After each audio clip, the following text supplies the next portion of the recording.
If you sat down for a typical American family dinner in the 1890s, the roast on your plate might look perfectly fresh, but beneath the surface, it was likely rotting, coated in a layer of industrial chemicals designed to deceive you.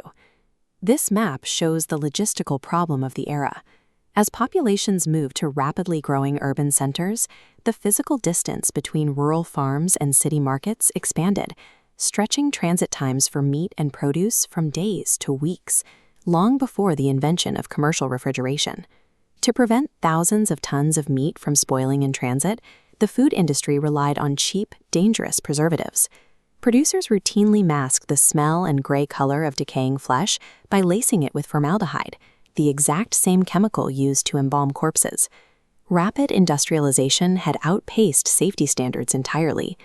By simply eating their daily meals, the American public had been enrolled in an unmonitored, lethal chemistry experiment.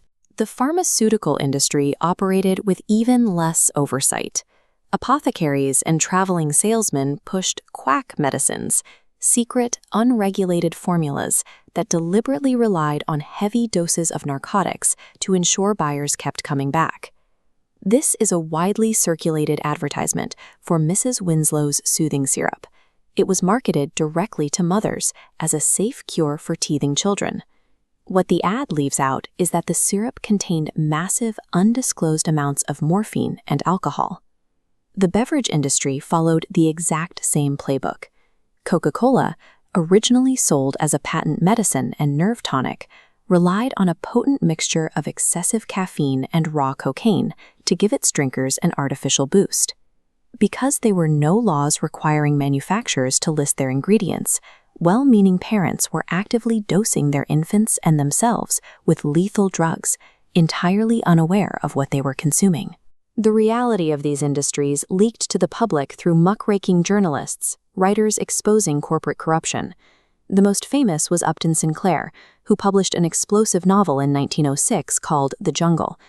This photograph captures the vast scale of the Swift & Company stockyards.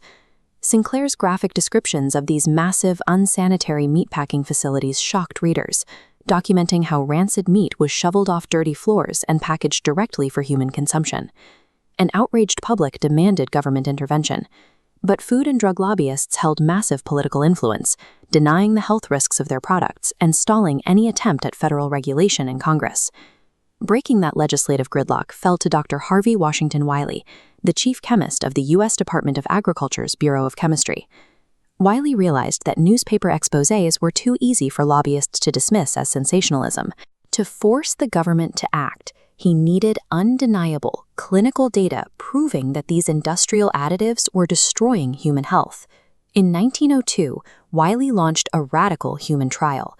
He recruited healthy young male volunteers to eat all their meals at a specific government cafeteria. In exchange for free food, they agreed to consume whatever Wiley put on their plates.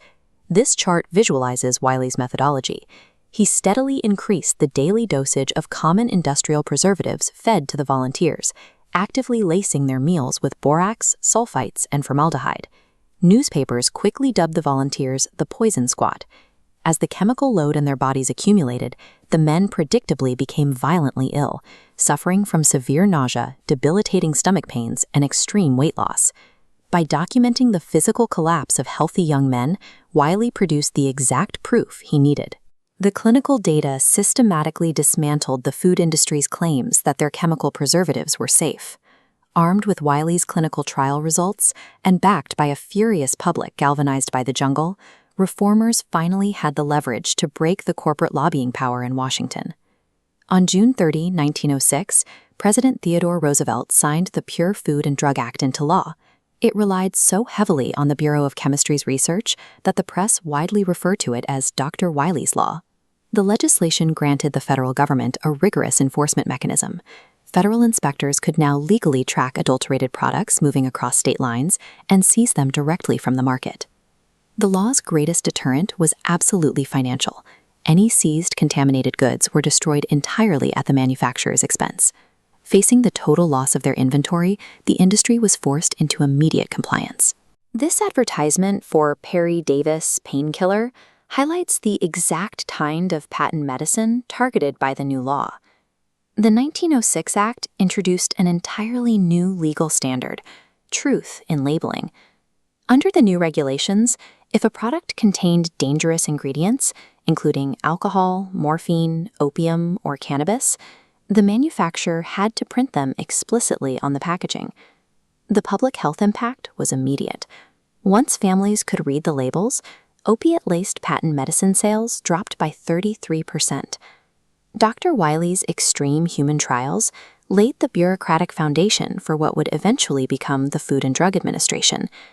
By forcing manufacturers to reveal their secret formulas, the 1906 Act established the ultimate legal right for consumers to know exactly what is in their food and medicine.